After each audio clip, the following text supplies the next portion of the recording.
Bom, boa noite a todos. Hoje nós vamos dar início à nossa 16ª aula do estudo do curso preparatório do Espiritismo. E como sempre, nós iniciamos com a correção dos exercícios de fixação da semana passada, né? Então, nós temos aqui, vamos ver os exercícios da aula 15. A primeira questão. O homem goza de livre arbítrio pleno? Quem gostaria? Pode falar, Selma. O homem goza de livre-arbítrio?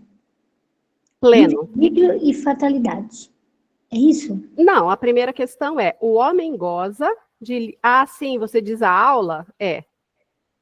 É a parte A, que é livre-arbítrio e fatalidade. E a primeira questão é, o homem goza de livre-arbítrio pleno?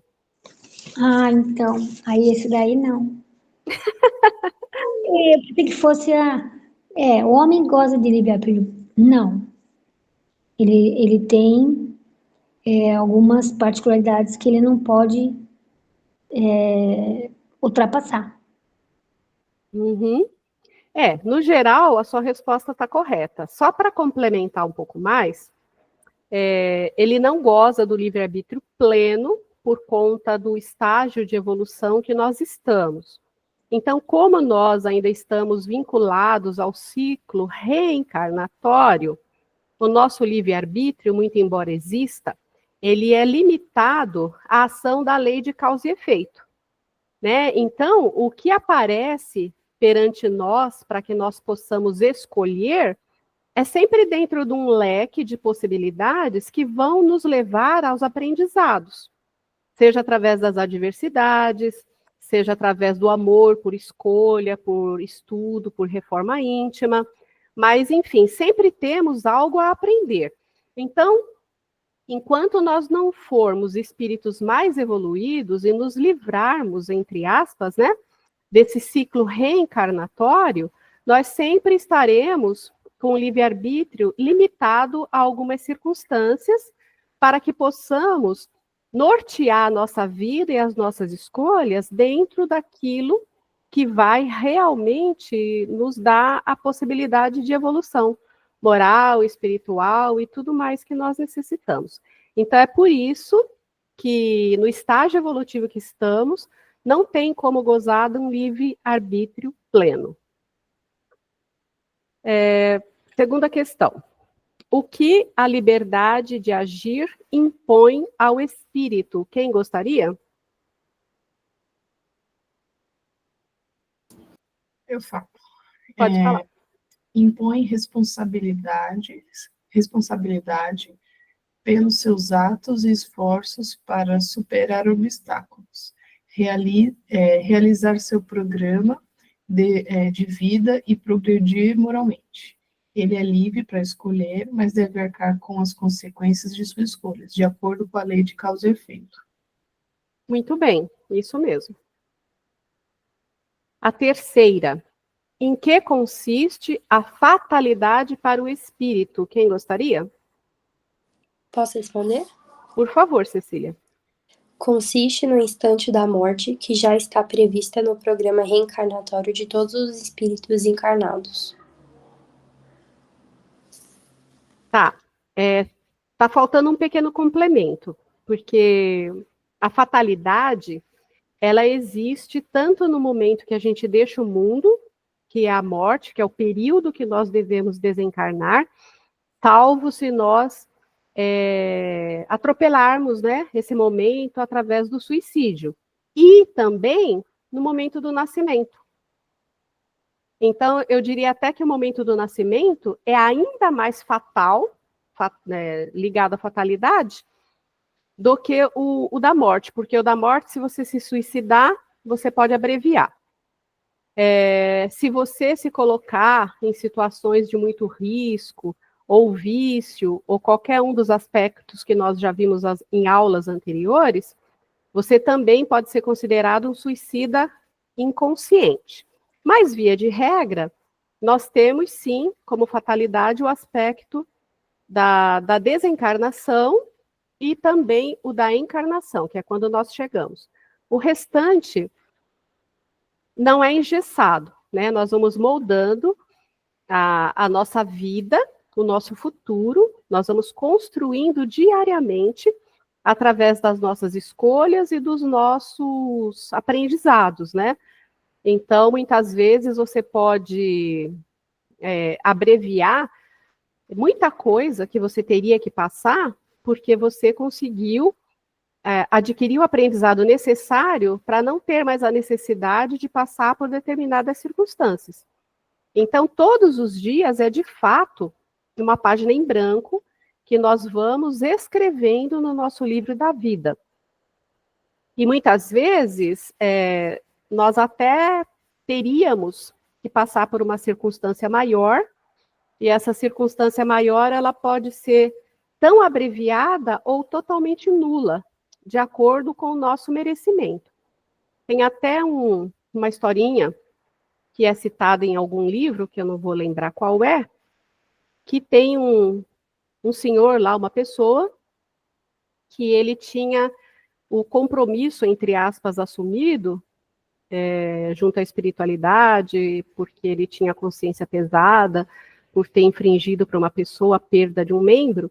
Então, em alguma altura da vida dele, ele iria sofrer um acidente e ia ter o braço decapitado.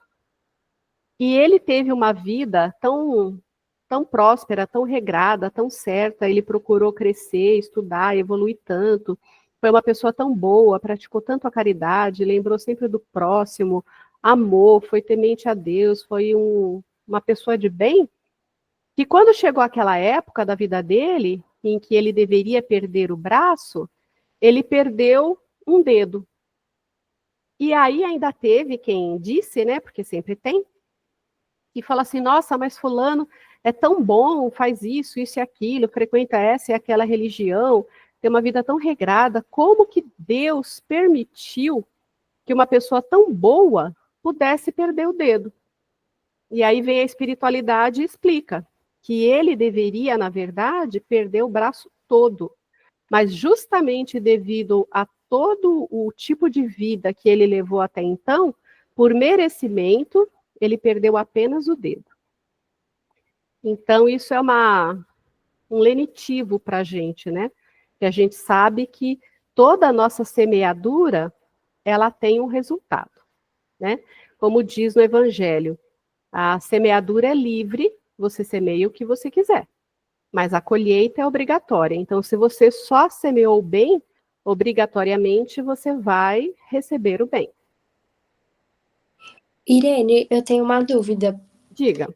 Eu não coloquei, que eu estava na hora de responder, eu não coloquei o nascimento porque eu pensei, a gente escolhe estar aqui, então não é uma fatalidade.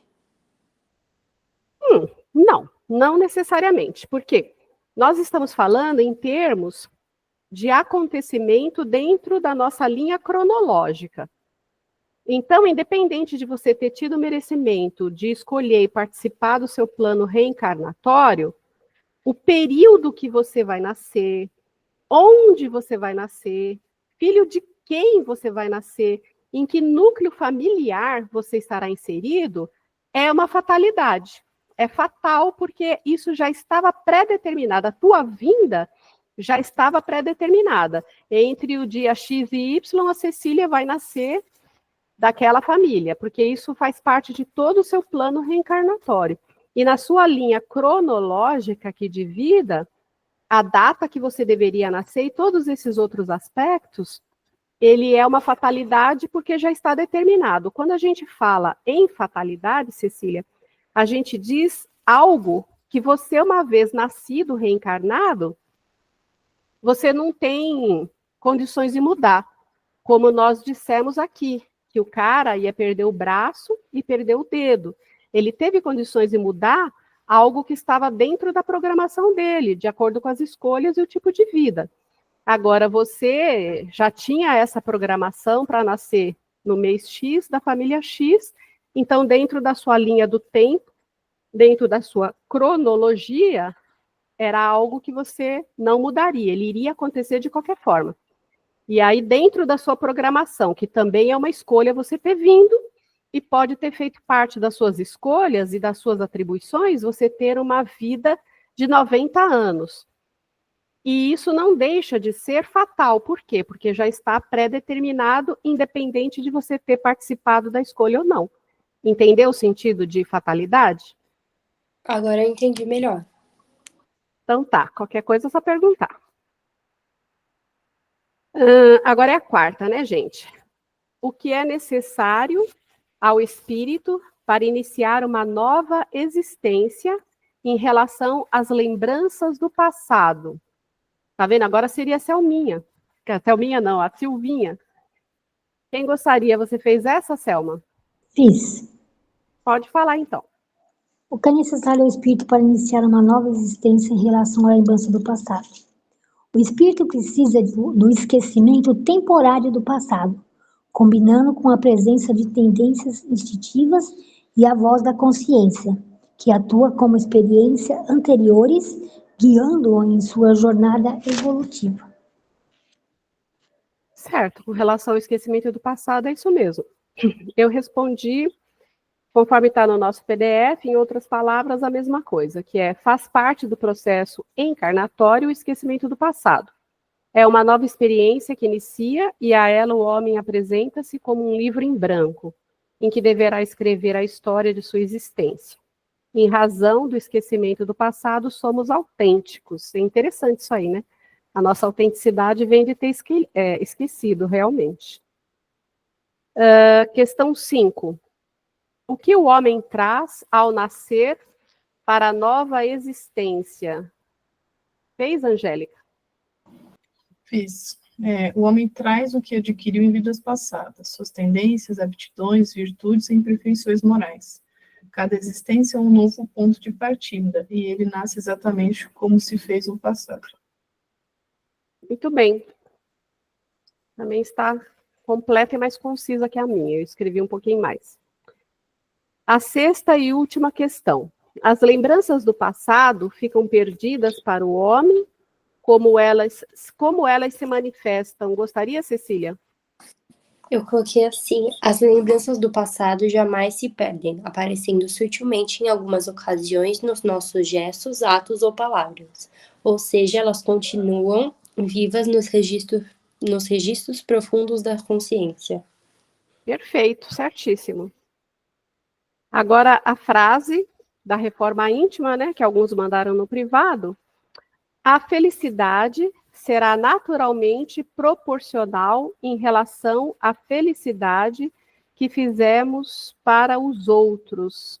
Alguém gostaria de comentar? Eu. Pode falar. A felicidade será naturalmente proporcional em relação à felicidade que fizemos para os outros? Não.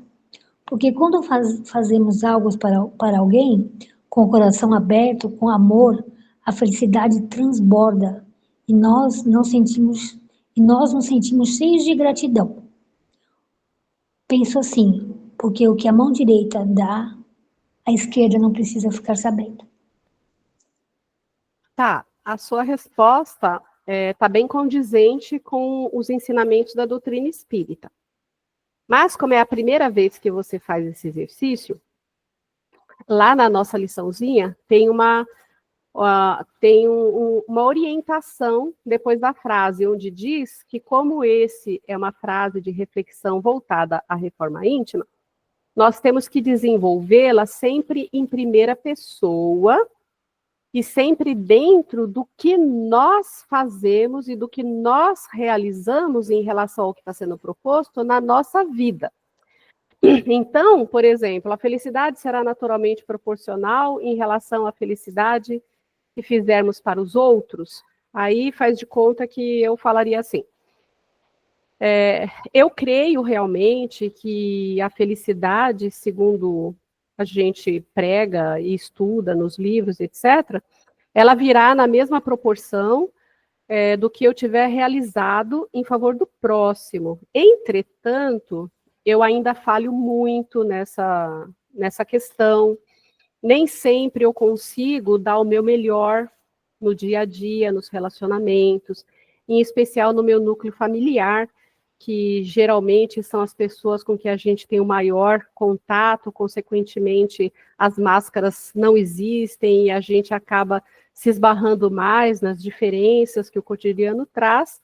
Então, muito embora eu tenha essa consciência desse retorno, que é uma semeadura que eu estou fazendo e vou colher a felicidade em contrapartida, eu ainda não consigo viver plenamente dessa forma no meu dia a dia.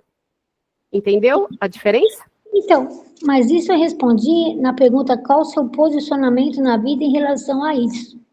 Sim, o seu relacionamento na vida em relação a isso, o meu posicionamento é o que eu acabei de exemplificar. Só que a diferença é que eu coloquei, eu faço isso no dia a dia. Quando você coloca alguma coisa na primeira pessoa do plural, e é uma coisa muito natural, é um vício de linguagem e até um vício de posicionamento que nós temos perante a vida. Normalmente, quando você está com vergonha de assumir alguma coisa, você cometeu um erro. Então, você está com vergonha de falar, né? Que nem eu fiz besteira hoje no meu trabalho. Aí, você fala assim, a gente acaba errando mesmo, nossa vida é muito corrida e a gente acaba pisando na bola. É diferente de você chegar e falar assim, me desculpa, eu errei, eu me distraí, eu estava um pouco ocupada e não dei a devida atenção que isso aqui merecia. Então, me desculpa. Percebeu a diferença? Entre um posicionamento no coletivo e um posicionamento que você assume realmente a responsabilidade e o seu posicionamento com relação ao fato?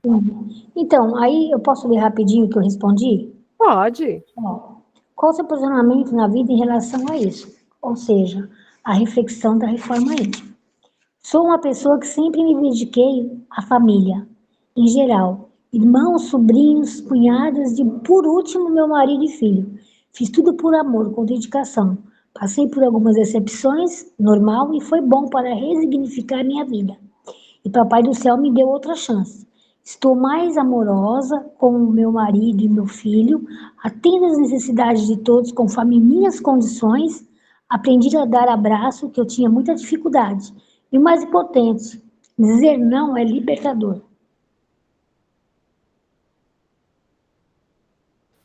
A sua resposta está perfeita dentro do que o exercício propõe. Então, você entendeu que tinha que fazer uma visão geral de acordo com o ensinamento da doutrina e depois se posicionar?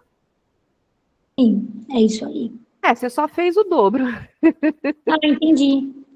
Mas eu fico feliz que você tenha percebido a essência, porque quando você assume, colocando no papel a forma como você tem agido, o peso, a responsabilidade para a gente reconhecer o que a gente precisa mudar, o que a gente já mudou, é maior. Sim, isso eu percebi. O estudo da doutrina está me fazendo muito bem. Eu estou aprendendo muita coisa, aí eu já visualizo, já entendo. Os mentores vão atuando também e nos ajudando. Muito bom. Então, é essa a proposta do exercício. Por isso é que eu sempre falo que, para quem não manifesta na aula, para quem não entrega no privado, não deixem de fazer essa reflexão em primeira pessoa e buscando esmiuçar o que você sente, como se sente, o que você tem feito na vida em relação a isso. Né? Não precisa expor se não deseja, mas que seja uma reflexão de você para você mesmo, entre você e Deus, entre você e seu mentor, sabe? Entre você e a sua consciência, mas não deixem de fazer. É muito bom. Vocês verão a diferença daqui a 1 ano no nível de resposta que vocês estarão dando. Para quem anota, que você, por exemplo, não quero expor, não quero entregar. Anota para si, como se fosse um diário. Depois você começa a comparar, você vai ver que o seu nível de compreensão, de resignação, de amabilidade, de amorosidade, melhorou bastante. Porque se a gente não reconhece aquilo que a gente precisa mudar, a gente acha que não tem o que mudar, porque o que não reconhecemos não existe. É mais ou menos por aí. Às Sim. vezes você pode pensar assim, não é bem assim. Pode não ser bem assim, mas uma boa porcentagem é assim. Pode falar quem ia falar. Então, Selma. É porque assim, o que eu senti é que nas primeiras 5 questões, né, eu procurei ajuda. E na última questão, que é sobre as lembranças do passado, ficam perdidas para o homem, como ela se manifesta? Eu percebi que eu escrevi com as minhas palavras, então isso me ajudou muito. Eu percebi que as minhas respostas foram com as minhas palavras, não olhando e pesquisando, entendeu? Foi muito bom. Não, a gente sempre vai progredindo. Parabéns, Selminha. Continue assim, estou muito orgulhosa de você. Conseguiu entregar aquilo que você estava prometendo a umas aulas. Parabéns. Bom, Devia ter começado antes. Muito obrigada. alguém tem mais alguma dúvida, algum comentário a fazer com relação à correção? Podemos iniciar a aula 16? Então vamos lá. Fechar aqui. Fazer o compartilhamento da tela. Vou mudar aqui o layout.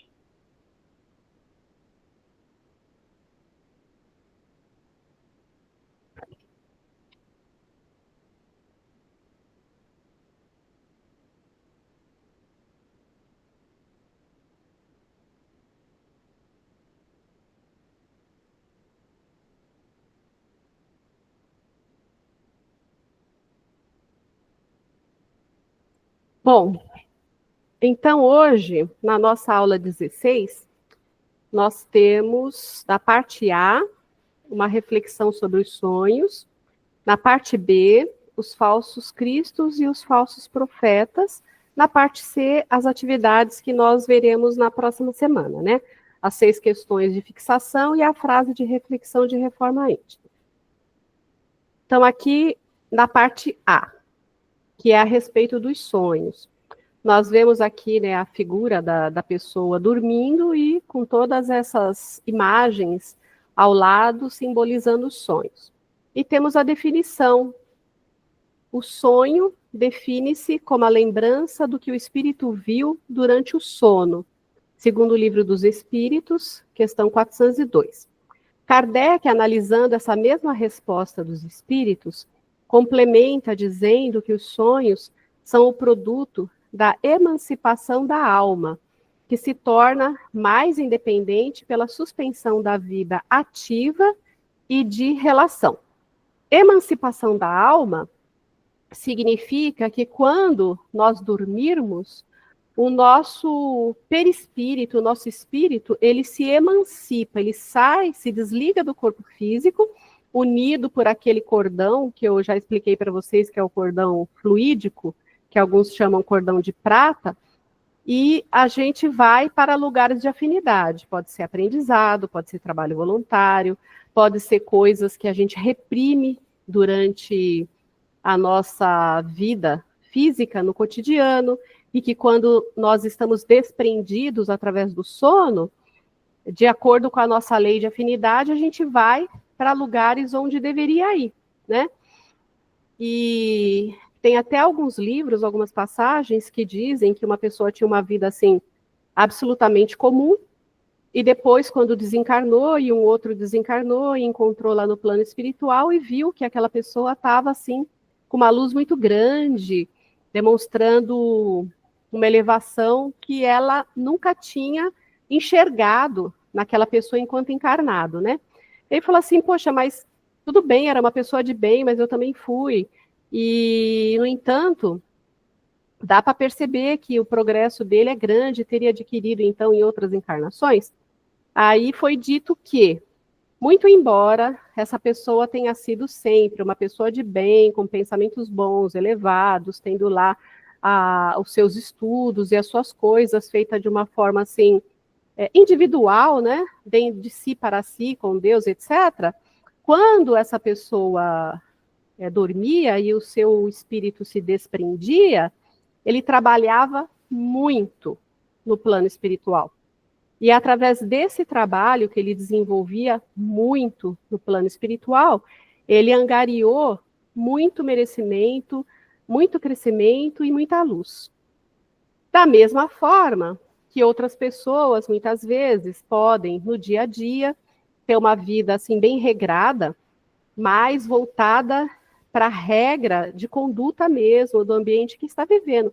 Não necessariamente ser regrado porque a sua consciência, a sua individualidade escolhe aquele tipo de comportamento. E aí, quando se desprende no sono, vai para lugares de afinidade. Porque no astral tem tudo quanto é tipo de lugares que o seu espírito possa frequentar. Tanto lugares de, como se fosse uma boate de baixa teor vibratório aqui na Terra, como lugares elevadíssimos, né? Então, a gente vai dentro da nossa energia, da nossa frequência e da nossa afinidade. Por isso que é bom a gente se preparar para dormir, fazer uma oração, pedir para o nosso anjo da guarda, para o nosso mentor, nos auxiliar no nosso desdobramento, nos levar para lugares de aprendizado, ou pedir até, se for do merecimento, para visitar algum ente querido desencarnado, ou para auxiliar em alguma tarefa. Enfim, isso também faz parte do vigiar, né? É só para que vocês tenham consciência de que a parte que a gente fica dormindo em desdobramento é um número de horas grande e ele é fundamental para o nosso processo evolutivo também, né? Por isso é que a gente tem que procurar esse burilamento moral e espiritual para que a gente também tenha boas escolhas dentro da nossa real afinidade. E aí, continuando.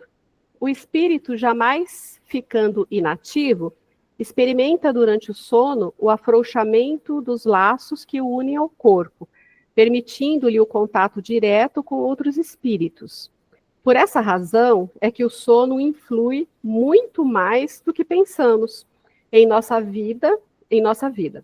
O período de sono, portanto, é de vital importância para os espíritos, representando a porta que Deus lhe abriu para o contato com seus amigos do céu.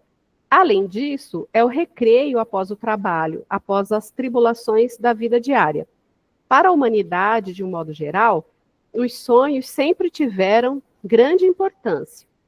Na Bíblia, temos os episódios de José e o rei do Egito, o de Daniel e Nabucodonosor, e o de Jacó, entre outros.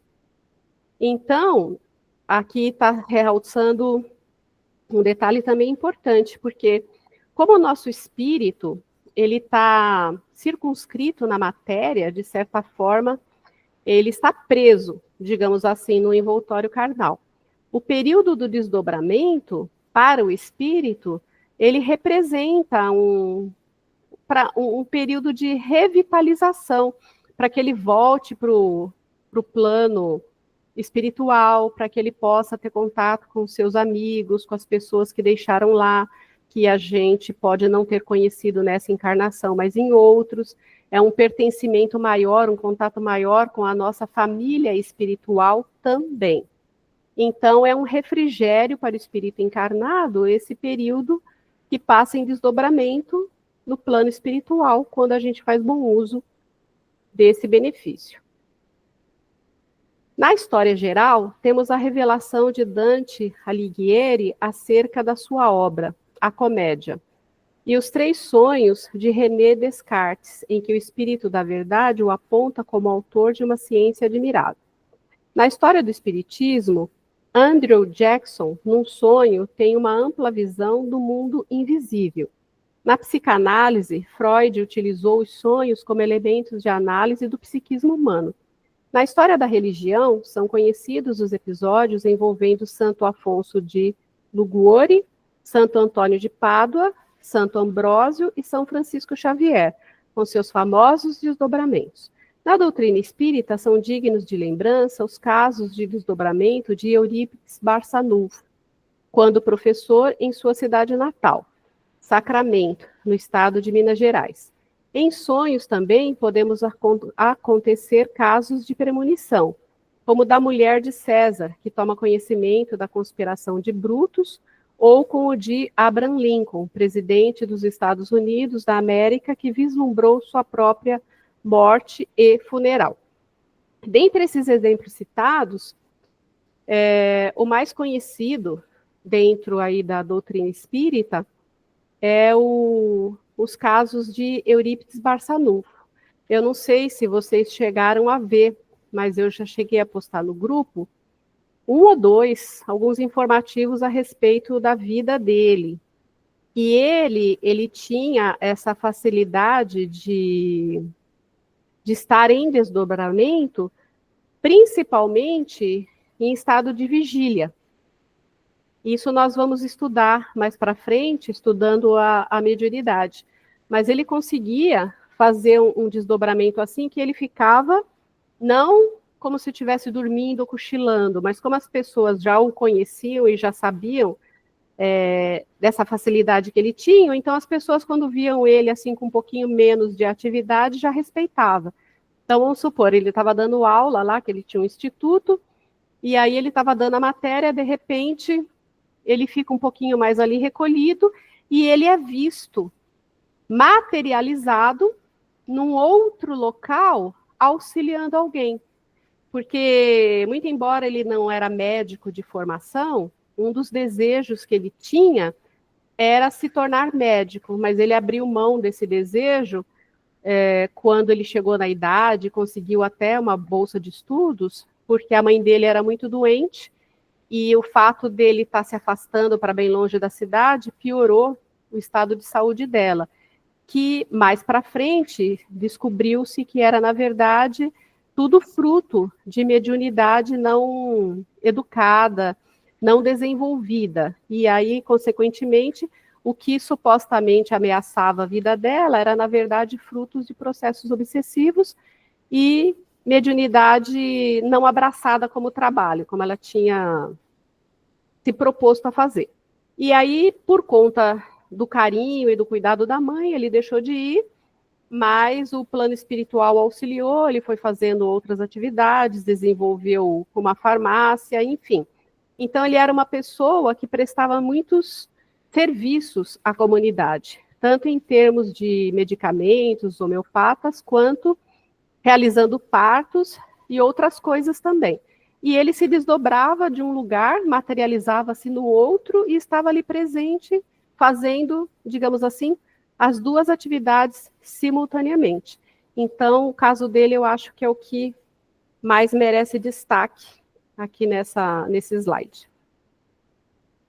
Podemos dizer, então, que há dois tipos de sonhos. Os sonhos reais, em que nós fazemos contatos com seres ou coisas do mundo espiritual, indo a lugares que nos são permitidos devido à nossa condição evolutiva. Já os sonhos do subconsciente não são mais do que reproduções de pensamentos, imagens e impressões que afetaram nossa mente no estado de vigília. Então, tudo que nós falamos até agora foi uma representação do que seria sonho real, que é fruto de desdobramento de coisas do mundo espiritual. Mas há também os sonhos que são nada mais frutos das nossas inquietações, das nossas agitações do dia, e que não são necessariamente desdobramentos. Aí vocês podem perguntar, mas como que eu vou saber distinguir entre uma coisa e outra? Normalmente, esses sonhos que são frutos da nossa mente são coisas do dia a dia. Então, se você teve um dia agitado, é natural que você tenha um sono meio que agitado também, meio que perturbado com aquilo que te incomodou. Às vezes você dorme por 1, 2 horas e de repente você acorda já com aquela inquietação, que você tem aquele problema que você não resolveu. Então, são coisas assim, frutos da sua mente que você não descansa como deveria e que você está muito ligado àquilo que você precisa realizar. Os outros, eles são como se fosse uma vivência do seu dia mesmo, e onde você consegue perceber sensações. Se você sonha, vamos supor que você encontrou com a tua avó desencarnada, mesmo que no teu sonho ela não estivesse desencarnada. Você simplesmente se lembra do cenário da casa dela, e ela costumava fazer um bolinho, e costumava fazer um cafezinho para você. Então você chega com aquela saudade, você abraça a sua avó, você sente aquele abraço. Muitas vezes você sente até como se você tivesse de fato tocando. Você passou a mão do cabelo, você lembrou daquela textura do cabelo, você percebeu o detalhe do vestido florido que a sua avó costumava usar, e aí naquele abraço você sente aquela emoção, aquela sensação gostosa, prazerosa de ter estado com ela. Então, o maior divisor é o que nós sentimos em relação àquilo que nós sonhamos. Quando você tem sentimento envolvido, é desdobramento. Óbvio que eu dei um exemplo bom, né? Mas, de repente, você pode sonhar que você está sendo perseguida, que tem alguém correndo atrás de você, e que você está com um medo muito grande, que você está caindo num precipício, que também pode ser, sim, desdobramentos onde você está sendo perseguido, está sofrendo algum tipo de ação num lugar que você não deveria ter ido e foi, e teu obsessor te achou e está se aproveitando disso. Então, como eu disse, é o sentimento que distingue. Quando você tem um pesadelo, você sente, você tem medo, você tem agitação, acorda ali com o coração batendo pela boca. Então, geralmente é, sim, um desdobramento. É comum, em sonhos, ter-se pressentimentos que jamais se cumprem. Da mesma forma, podemos receber sugestões ou encontrar respostas para a nossa problemática mais aguda. Muitas vezes você dorme preocupado com alguma coisa e você faz a sua oração, você pede a Deus, e quando você desperta, você tem uma intuição, uma ideia do que seria uma boa resolução para aquilo. Então, com certeza, é fruto de um contato que você teve no desdobramento. Ocorrem visitas a seres conhecidos ou a lugares distantes que algumas vezes nem conseguimos identificar. E isso ocorre quase todas as noites, pois quando dormimos, prevalece a vida da alma. Então, olha bem a diferença no que está escrito aqui. Quando dormimos, prevalece a vida da alma, a vida da nossa consciência, e não a vida do espírito encarnado, com as coisas que nós temos aqui no nosso dia a dia. As visitas entre vivos podem ser provocadas, desde que o homem deseja e lhe sejam permitido. Que muitas vezes em desdobramento você pode ter um sonho vívido com alguém encarnado também, que às vezes mora num outro lugar, ou pode ser que more na mesma rua, mas é porque você tem algum tipo de ligação mental e que desejava, de certa forma, encontrar aquela pessoa no seu desdobramento. Todavia, na doutrina espírita, não há a prática de interpretação dos sonhos, porque, a rigor, não se conhece o mundo íntimo e os problemas encarnatórios das criaturas. Então, quando a gente vê muita coisa aí que está falando sobre a interpretação dos sonhos, geralmente é esoterismo ou coisas assim espiritualistas, não necessariamente dentro da doutrina, porque isso não é prática da doutrina espírita. Ademais, no espiritismo aprendemos a nos libertar da simbologia, geralmente usada de maneira indevida para desvendar os conteúdos éticos e morais do psiquismo. Então, como a doutrina espírita não tem rituais, não tem dogmas, também não teria símbolos, né? Para você dizer, eu sonhei com uma borboleta, então quer dizer isso. Então, isso não existe. Não nos lembramos sempre dos sonhos, em grande parte devido à influência da matéria pesada e grosseira, que limita as possibilidades de manifestação da alma. Contudo, deve-se considerar também a falta de desenvolvimento do espírito e seu mediano grau de evolução, que o impedem de lembrar-se das coisas corriqueiras do dia a dia, como de seus próprios sonhos. Ao despertar, por vezes, conservamos uma lembrança fugaz dos nossos sonhos, e logo depois já não nos lembramos mais deles, Mas outras vezes, os sonhos permanecem vivos em nossa memória, sugerindo-nos pensamentos novos e novos caminhos a percorrer. Então, tem muita gente, ou nós podemos ter períodos, em que a gente deita e levanta e é como se a noite tivesse passado em branco. Normalmente ela não passou, né? Que nós vimos aí que a atividade da vida espiritual é muito grande no desdobramento, mas o encarceramento do nosso espírito na matéria, essa parte grosseira, a nossa própria evolução moral e espiritual, muitas vezes pode impedir que a gente se lembre. E é por isso que muitas vezes a gente tem esses períodos. Mas à medida que as coisas vão passando, a gente vai evoluindo, ou vai tendo merecimento, ou vai tendo mais desprendimento da matéria, a gente tem uma maior lembrança. Bom, então com isso nós terminamos a parte A. Alguém quer fazer alguma pergunta com relação a A, ou podemos passar para B? Eu tenho algumas dúvidas. Pode falar. A primeira é, a gente sempre é tipo uma regra, a gente sempre vai para esses desdobramentos, ou tem vezes que a gente dorme e não vai para lugar nenhum? Então, é uma regra que o nosso espírito se desprende. Mas não é uma regra que você vá para algum lugar.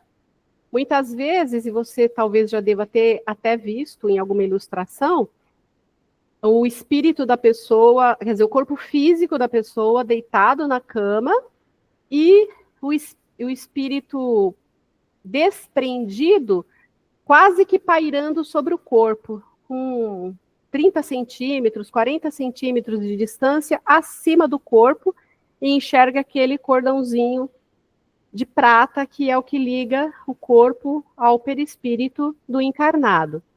Então você pode estar simplesmente no seu quarto, como também você pode ficar até cerceada no seu próprio quarto, sofrendo a ação de algum espírito que espera você se desdobrar para ter mais acesso a te perturbar, a coisa parecida, que às vezes durante a correria do dia e você não dá muita abertura. Então tem muita coisa que às vezes nos influencia muito mais depois que a gente dorme. Como também você pode simplesmente estar permanecendo no seu quarto e receber a visita de pessoas que você se afiniza, seja da sua família espiritual, ou de algum ente querido desencarnado atual, ou do seu próprio mentor, que vai conversar com você a respeito de alguma coisa que você esteja desenvolvendo. Então, a regra é se desprender. Agora, para onde você vai, se é logo ali, ou um pouco mais acolá, não é uma regra geral. Aí é de acordo com as suas inclinações e afinidades, como eu expliquei anteriormente. Entendeu? Sim, aí se a gente lembrar de alguma coisa com sensação, é do que a gente foi fazer. E se a gente tiver uma lembrança, sei lá, nada a ver com nada, sem sensação nenhuma, foi do subconsciente, que estava do corpo que estava dormindo, enquanto o espírito não estava junto, é isso? Então, eu falei que o que distingue um desdobramento real com outras pessoas de um sonho, segundo Freud colocou lá, de fruto do seu inconsciente e das suas atividades diárias, é o que você sente. Então, se você vai dormir com um problema para resolver, aí no dia seguinte você pensa, nossa, amanhã eu tenho que resolver isso, eu tenho que enfrentar essa situação, eu tenho que descascar esse pepino, esse abacaxi aqui, você dorme preocupada, a tua mente não relaxa porque você está preocupada com aquilo e você pode ter até alguns sonhos rápidos, com sentimentos ruins de ansiedade, tudo relacionado ao problema. Quem de nós, em algum momento da vida, não acordou no meio da noite e o primeiro pensamento que ocorreu foi justamente aquilo que nos perturbou durante o dia. Aí você acorda assim, a primeira lembrança é aquela e você não se sente bem, é uma coisa desagradável. É porque você está com a mente e as suas sensações presas àquele problema. Então, é fruto da tua mente, da problemática do seu dia. Diferente de quando você se desdobra e tem uma sensação boa, ou até uma emoção onde você chora, mas fruto daquilo que você está vivendo fora do corpo, envolvendo outras pessoas, que foi quando eu dei o exemplo do café com bolo com a avó desencarnada. Entendeu? Sim, e a última coisa, a gente vai ter esse desdobramento, independente do quanto a gente dormir, tipo, se uma pessoa vai dormir 2 horas, ou se vai dormir 8 ou não, tem um mínimo. Ai, não, só vai ter esse desdobramento se dormir profundamente, se cochilar, não tem desdobramento nenhum. Então, geralmente, esses desdobramentos ocorrem durante o sono profundo, que é aquele sono REM, né? Quando você realmente está desconectada. Agora, a noção de tempo no plano espiritual é diferente daqui. De repente, você se desdobrou, você foi para o plano espiritual, você passou um dia inteiro e na vida física passou apenas meia hora de sono, 1 hora de sono, entendeu? Tem gente que acorda até cansado, andei tanto e olhou ali no relógio, ai, faz 1 hora que eu estou dormindo, alguma coisa assim nesse sentido. Então, não podemos generalizar. A contagem do tempo, a sensação do tempo transcorrido é diferente no plano espiritual e do nosso relógio cronológico. Mas esses desdobramentos, eles ocorrem durante o sono profundo. E muitas vezes, eu acredito que muitos aqui já devem ter sentido em algum momento. Você está dormindo, você está sonhando, e independente de ser uma coisa amena ou de ser uma sensação prazerosa, você está envolvido ali naquele sonho, no sono. Aí, de repente, o seu despertador começa a tocar, ou alguém começa a te chamar. E aí você vai ouvindo gradativamente aquele chamado, aquele despertador, cada vez mais próximo, porque ele está distante e ele vai se aproximando. Você vai tendo uma noção cada vez maior e mais viva do chamado e do desdobramento, porque você estava assim tão desconectado e você não queria, de certa forma, voltar ou estava distante, que você levou uma fração de segundos, que foi esse período que você começou a ouvir o despertador mais forte, ou alguém te chamando 1, 2, 3 vezes. Às vezes você chega ali na pessoa e fala, fulano, toca na pessoa e a pessoa continua naquele sono. Fulano, só lá pelo 3º ou 4º toque é que a pessoa desperta, porque vai voltando aos poucos. Da mesma forma que você pode levar um susto, porque soltar um fogo de artifício ou alguma coisa assim, que você tem aquele ímpeto assim, leva aquele susto e às vezes fica até por alguma fração de segundos pensando onde eu tô, como é, como é que não é, porque seu espírito está se encaixando adequadamente no teu corpo. Entendeu? Sim, agora eu entendi tudo. Então, tá bom.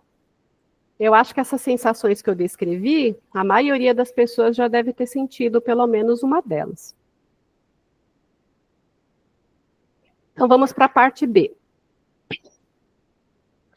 Os falsos cristos e os falsos profetas. Aí nós temos aqui, ó, a figura do lobo vestido em pele de carneiro, né? E aí vamos ao texto. Entre as advertências do Cristo para a nossa necessidade de oração e vigilância, está a questão dos falsos cristos e dos falsos profetas. Estes são os que exploram, em proveito de sua ambição, de seus interesses e de seu desejo de dominação, certos conhecimentos que possuíam para conseguirem o prestígio de um poder supostamente sobre-humano ou de uma pretensa missão divina. Então, essa é uma definição do Evangelho, segundo o Espiritismo, capítulo 21, item 5, a respeito dos falsos cristos ou dos falsos profetas. Portanto, é necessário manter-se atento, vigilante nos dias de hoje, para não nos deixarmos levar pelo erro, pela mentira, pela hipocrisia. Há muitas criaturas que se utilizam de pretensos prodígios para captar a confiança e a simpatia dos que deles se aproximam e auferir vantagens pessoais.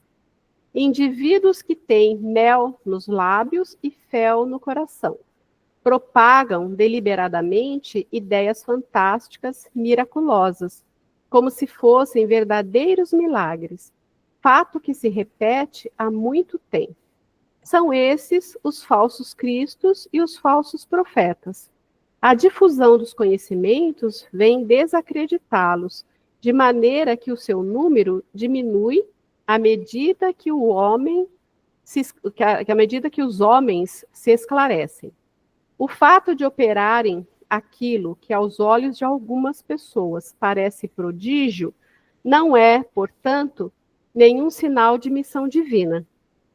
Então, aqui ele lança uma luz a respeito de algumas características, né? Geralmente, as pessoas se utilizam de coisas miraculosas, né? Com o passar do tempo, a ciência vem explicando tudo aquilo que, por desconhecermos, nós sempre atribuíamos a milagres. E com o passar do tempo, que o desenvolvimento da ciência, a gente começa a entender como que determinadas coisas acontecem por certos mecanismos que são praticamente acessíveis e inteligíveis, que aí quando você passa a entender, você já não tem mais aquela concepção de milagre, né? Vamos supor, dando um exemplo bobo, que alguém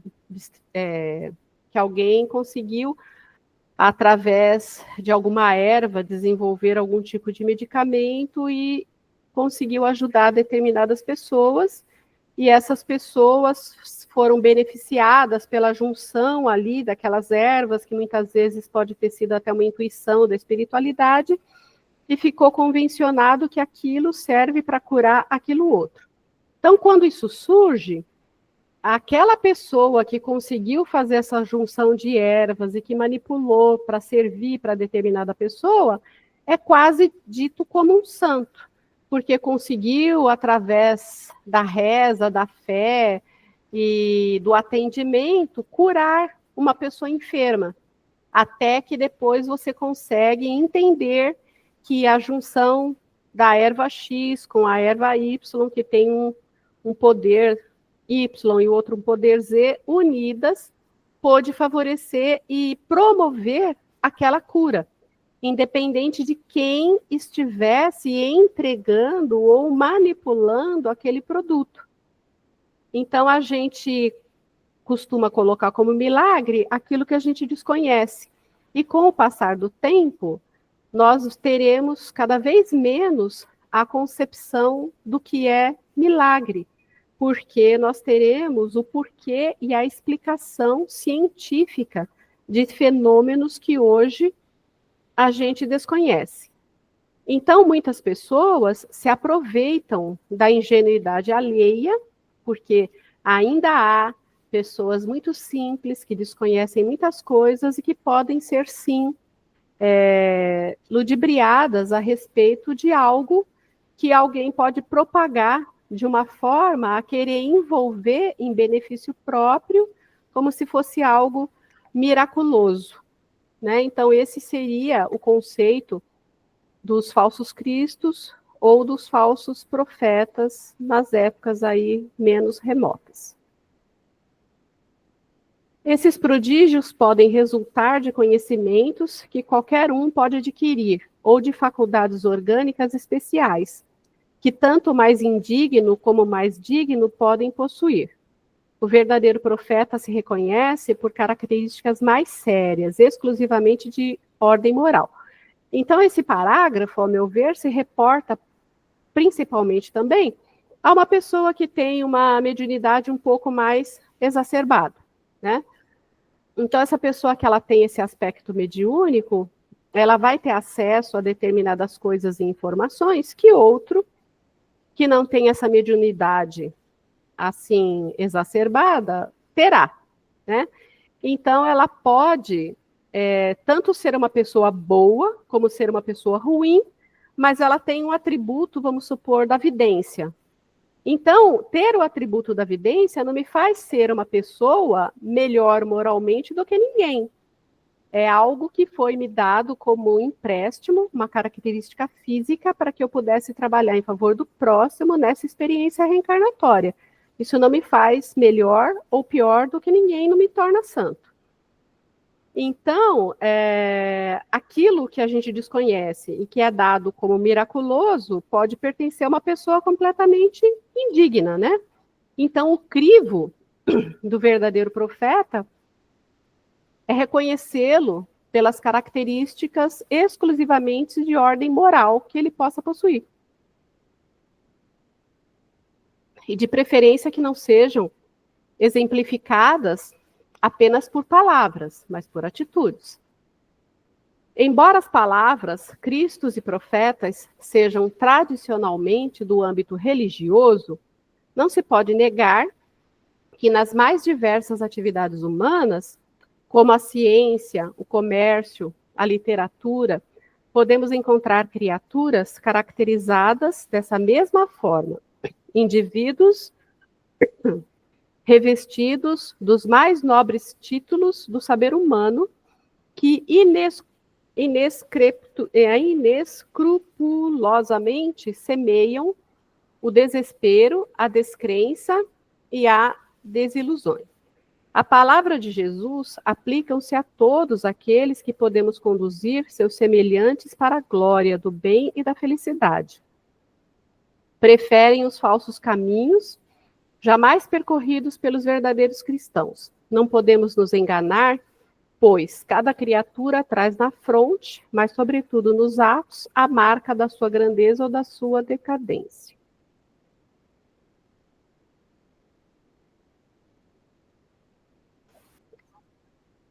Então, aí está falando, trazendo mais ou menos uma analogia com pessoas, né, que está aí na vida, tanto no âmbito religioso, no comércio, na ciência, na literatura, que usam do conhecimento de uma forma inescrupulosa para poder enganá-lo, ludibriar as outras pessoas, para fazer valer seu personalismo, para favorecimento de poucos ou de si mesmo, e que falam usando seus conhecimentos para justificar ou para enganar. Então, muito embora essas características não estejam necessariamente no âmbito religioso, são também falsos profetas que estão exercendo atividades na nossa sociedade. As palavras de Jesus aplicam-se, né, àqueles que vai conduzir os semelhantes à glória, ao bem e à felicidade. E os falsos profetas são aqueles que deveriam fazer tudo isso, mas preferem enganar as pessoas e percorrendo outros caminhos, né, que levam, na verdade, à decadência. Deve-se, portanto, analisar as obras de cada um, para identificar as virtudes que as embasam. É importante que ali haja a caridade, o amor, a indulgência, a bondade, que concilia todos os corações.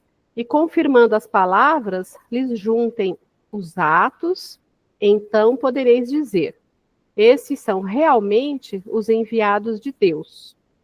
Segunda passagem do Evangelho, né, capítulo 21, item 8. Então, voltamos a ver aqui que o que deve ser analisado e observado são as virtudes, a moralidade, as expressões de caridade, amor, benevolência, indulgência, ou seja, é o que a pessoa realmente exerce na prática, que vai estar determinando se ela é uma pessoa voltada ao bem ou uma representação do falso profeta da atualidade. O Espiritismo revelando uma outra categoria de falsos cristos e de falsos profetas, que são justamente os espíritos enganadores, hipócritas, orgulhosos ou pseudo-sábios, que passaram da terra para a erraticidade e se disfarçam com nomes veneráveis. Confirma a advertência do apóstolo João em sua primeira epístola.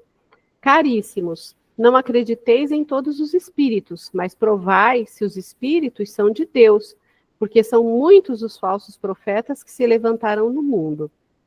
Se a morte não santifica ninguém, como aprendemos na doutrina, é certo que, no plano espiritual, vamos encontrar espíritos nas mais diversas condições evolutivas, morais e intelectuais, bons e maus, amigos e inimigos do bem, sábios e ignorantes, sinceros e hipócritas. É preciso adotar um critério seguro para avaliar a comunicação e saber se provém de um bom ou de um mau espírito. Aqui já está fazendo menção, mas ao cuidado que a gente deve ter nos trabalhos que são desenvolvidos mediunicamente, né? Porque aqui, como bem diz, a morte não santifica ninguém. Então, quando você desencarna e você passa para o plano espiritual, você leva exatamente o que você é. Não é porque desencarnou que virou santo, né? E estando do lado de lá, você permanece com as mesmas virtudes e com as mesmas imperfeições. Então, aquele que tinha a conduta de enganação, de falar mentira, de demonstrar uma sabedoria que na verdade não tem, de disfarçar as coisas, de passar por outras pessoas, né? Eu sou isso, eu sou aquilo, vai continuar fazendo isso também no plano espiritual. E aí um espírito desse dá uma comunicação numa casa espírita se passando por um mentor. Se a pessoa não tem uma mediunidade que faça com que veja que não é exatamente aquilo que está se falando, né? Chega lá e fala, olha, eu sou Bezerra de Menezes. E aí quem tem a evidência não enxerga ali o espírito de Bezerra de Menezes. As pessoas que têm sensibilidade não sentem ali uma energia boa, gostosa, proveniente de um Bezerra de Menezes, né? E aquele que não sente nada tem que se calçar no estudo e no aprendizado para poder saber distinguir tudo isso que nós estamos falando aqui agora. Porque é só através do conhecimento que você vai adquirir essa carga necessária para você saber distinguir e lidar com determinadas circunstâncias e com determinados espíritos que muitas vezes estão num trabalho e que você tem que ter o discernimento para auxiliar, para distinguir e não prejudicar nem o trabalho e nem o médium envolvido, porque também tem a questão do médium acreditar que tem um mentor super 10, o meu mentor é o Dr. Bezerra de Menezes, e se sentir orgulhoso, porque o intuito daquele espírito é justamente inflar o orgulho, a vaidade do médium, para ele se achar melhor do que os outros, quando na verdade não é nada disso. Nós veremos isso assim mais detidamente quando estivermos estudando a mediunidade. Mas isso tudo acontece muito e o que nos liberta é o conhecimento. Como dizia Jesus, pelo fruto se conhece a árvore.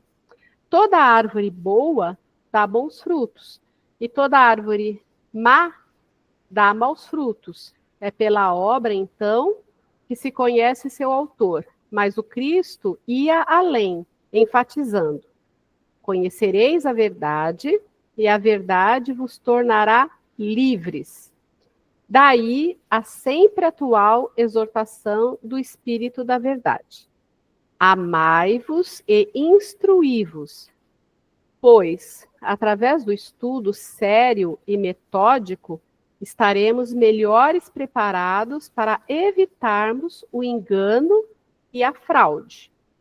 A doutrina espírita é uma doutrina de conhecimento e, através dela, se bem estudada e bem vivenciada, nos imunizamos contra inúmeros males, inclusive os perpetrados pelos falsos cristos e pelos falsos profetas. Então, vemos aqui mais uma exortação verdadeira a respeito do quão necessário é nós estudarmos e conhecermos a doutrina, os ensinamentos e as leis que regem o mundo material e espiritual, para que estejamos sempre preparados para lidar com essas circunstâncias, como também para o nosso próprio aprimoramento moral e espiritual. E assim concluímos a parte B. Alguém gostaria de fazer alguma pergunta? Então, eu estava pensando aqui, como que na prática um médium vai fazer para discernir se aquele espírito é bom ou ruim? Então, tem todas essas alternativas que eu coloquei, Cecília. Você pode ter uma sensibilidade maior e sentir a energia do espírito. Se o espírito não tem uma energia boa, você não vai ter uma sensação confortável e amena ao estar em contato com ele. A boca fala o que quer, mas a energia não mente. E tem gente que consegue até sentir a energia de um encarnado mesmo. Você está conhecendo ali aquela pessoa, você já sente se aquela pessoa é do bem, se não é. Às vezes você sente assim uma certa repulsa, que pode ser a leitura da energia da pessoa, como pode ser alguma coisa que você já tinha com ela anteriormente. Mas a mediunidade, onde você consegue perceber a energia do espírito, é certeira. Fora isso, a questão se você tem outros atributos mediúnicos, né? Uma intuição bem apurada, que aí o teu mentor, os mentores do trabalho, podem te sugestionar que não é bem aquilo que você está pensando. Também é um norte. Você pode até, tendo audiência, você ouvir literalmente o que é dito. Se você tem evidência, você vai estar enxergando coisas naquela entidade que está ligada ao médium que não condizem com o que ele está falando, e você também vai poder fazer um direcionamento. Mas, para quem não tem muita prática, para quem não tem toda essa mediunidade exacerbada e que às vezes até duvida da própria intuição, porque intuição é uma coisa que a gente tem que aprender também a acreditar, né? A gente passa muito tempo da nossa vida duvidando, achando que é coisa da nossa cabeça. O que vai te preparar, o que vai fazer com que você avalie é o conhecimento. Porque você vai ver nos próximos cursos que nós vamos estudar muita coisa. E essa muita coisa são detalhes que você vai sacar na hora. Se você está conversando com um amigo seu no trabalho e você acha que aquela pessoa não é muito sincera ou conta muita vantagem, exagera alguns critérios e, na verdade, não é tudo aquilo que ela diz em termos de benefícios materiais, você percebe pela fala da pessoa. Por quê? Porque você conhece o perfil de uma pessoa que aumenta as coisas por vaidade, querendo aparentar algo que não é, ou se é, não é tudo aquilo. Porque o conhecimento te trouxe essa prática. Da mesma forma, o conhecimento da doutrina vai te trazer esses critérios de avaliação também. Entendeu, meu amor? Entendi, sim. Nós estamos só no comecinho. Tem muita coisa para aprender, Cecília. Mais alguém? Bom, aqui na parte C nós temos as 6 questões aqui das atividades para a próxima semana, né? O que são os sonhos, o que representa o sono para o ser humano, por que não nos lembramos sempre de nossos sonhos, quem são os falsos cristos e falsos profetas, em que campo das atividades humanas se pode encontrá-los naturalmente, e por que não se pode crer em todos os espíritos. E a nossa frase aqui da Reforma Íntima, né? Reconheçamos o fato de que muitas vezes, a pessoa se nos torna indigna simplesmente por não nos adotar os pontos de vista. Você consegue discernir e separar seu julgamento por esse prisma? Então, aqui cabe a gente levar em reflexão, né? Se a gente considera que determinada pessoa do nosso convívio, ela é indigna aos nossos olhos porque ela não compartilha da mesma opinião que nós? Ou será que ela realmente apresenta características que não identificam uma má índole? Porque muitas vezes a gente acaba preferindo e compartilhando coisas mais com quem reza pela nossa cartilha, né? Por quem pensa da mesma forma. É como algumas facções religiosas aí que dizem, né? Eu e meu filho vamos para o céu porque a gente aceitou Jesus. Meu marido e a minha filha não aceitaram, então nós ficaremos separados, né? Então a pessoa acaba criando uma divisão, achando que determinada pessoa é mais digna só porque pertence ao mesmo segmento religioso e à mesma crença, enquanto os outros não são. E assim nascem os preconceitos. E essa é a avaliação da reforma íntima da próxima semana. Vamos cessar aqui o compartilhamento.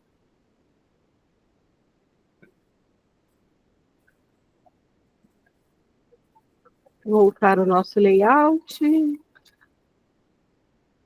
E é isso, gente. Terminamos aí a aula com 10 minutos de folga. Se alguém tiver alguma colocação, alguma pergunta, alguma experiência que queira compartilhar, esse é o momento. Então, da reforma íntima, agora, essa questão, é para a gente comentar alguma coisa que aconteceu conosco sobre a pessoa próxima não ter a mesma opinião que a nossa, é isso? E a gente achar que tá errado? Você para e pensa, Selminha, será que eu não acabo achando alguma pessoa que está ali no meu convívio? Vamos fazer de conta, vamos dar um nome aqui de Zé. Será que eu acho que o Zé, ele não é uma pessoa digna de compartilhar da vida, das coisas, de fazer parte do meu círculo de amizade? Porque ele realmente é uma pessoa que não tem uma índole boa, não vai trazer benefício para mim, para minha família, a proximidade com ele? Ou é só porque ele pensa de forma diferente, porque ele enxerga a vida de uma outra forma, porque ele é de uma outra religião, ou porque ele tem algum tipo de profissão que a gente tem preconceito, ou até preconceito de ideologia de gênero, sabe? O Zé não é legal porque ele é homoafetivo, e coisas assim, é nesse sentido, para você avaliar se o que você tem de opinião formada a respeito de alguém é por conta do seu próprio preconceito em relação à vida, ao conhecimento, à circunstância que envolve a pessoa, ou se a pessoa realmente não é uma pessoa boa. Porque a gente acaba incidindo nesse erro, né?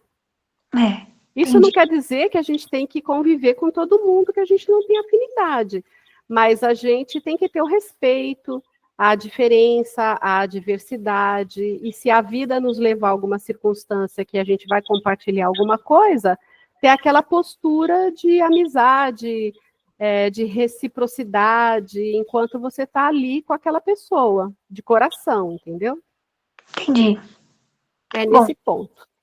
Tá bom, então. Obrigada. Então, mais alguém? Podemos encerrar?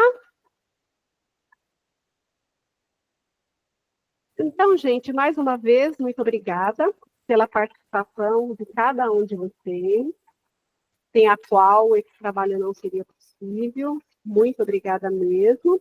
E que Deus nos dê uma boa noite de refazimento, que nos preparemos para o nosso desdobramento e que possamos estar mais atentos, né? Vigiando também esse período do nosso descanso físico que aprendemos hoje, que é tão importante quanto o nosso dia, a nossa vigília.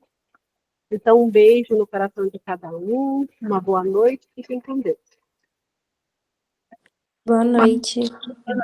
Boa noite. Boa noite. Boa noite. Boa noite.